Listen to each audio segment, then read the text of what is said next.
Hi, how you doing? So I thought, I promised you I'd go live and I'd finished my 10 relationship tips. So this is number 9. Now, number 9 was all about understanding that you're not just part of a couple, you're also still your individual self. It is important to stay connected to who you are and what is important to you. And now, I know there's always a bit of a trade-in when we enter into what we call romantic relationships. We want that familiarity, that closeness, that intimacy, that kind of ease we have with each other in coupledom. But at the same time, our partner fell for us, was attracted to us, as we were to our partners because of who they are and what separates us and what makes us curious about them as much as they are about us. And that is about what I like, what I want, what dreams I have, what I stand for, who I am as a person. And so when you find yourself over time changing and shifting, and we all change and shift, don't get me wrong, but changing and shifting to only be compromising to that ease and level where everything is a bit more easy, then this is maybe the moment where I'm telling you, you know what, be aware and remember that part of the attraction, part of what makes you work as a couple is also what doesn't make you work as a couple, but makes you work as an individual. Did that make sense? I hope so, but think about it. And also, when we want to grow, when there is development, when you want to pursue dreams, it is wonderful and important to have the support of your partner. But having those is you can have shared ones, but you can also have really individual ones. And I think you need those as a person to be excited by life and to be excited about what and who you can be in life.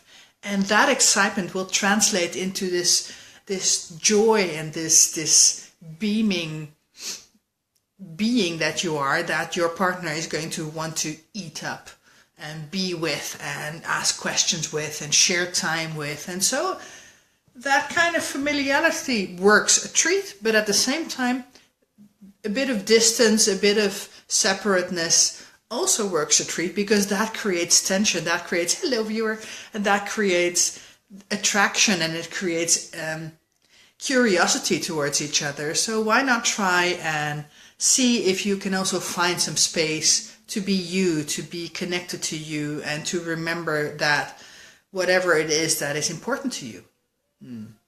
So let me check my notes to see if I've said it all now. Okay. Yeah, I wanted to say something about the couples I meet and the couples that I meet that have become so perfectly synced, and they have become so much of one being that sometimes that kind of makes them feel like life is getting a bit boring and a bit overly simple, or they don't know where it's heading anymore because they seem to have hit the goal, which is to become one. And you know what? When you dig a little deeper, I know that that's not what you aim for in life. You don't aim to become one with another person. You aim to live life fully. And wonderful if you can do that together, actually. Even more fun when you can do that together. So sometimes familiarity or too much intimacy, and I can't believe that I'm saying this. I am the one that's always preaching intimacy. But you know what? There can be such a thing as too much intimacy where there's no breathing space. And that can also create its own resentments all by itself. And it can create you being stifled even in dreaming. Maybe you don't even dream anymore because you're so out of touch with who it is that you were as an individual and as your separate being. So as we head out into 2018, closing off 2017, why not have a think about that when you are focusing on, okay, so what am I opening up for in the next year?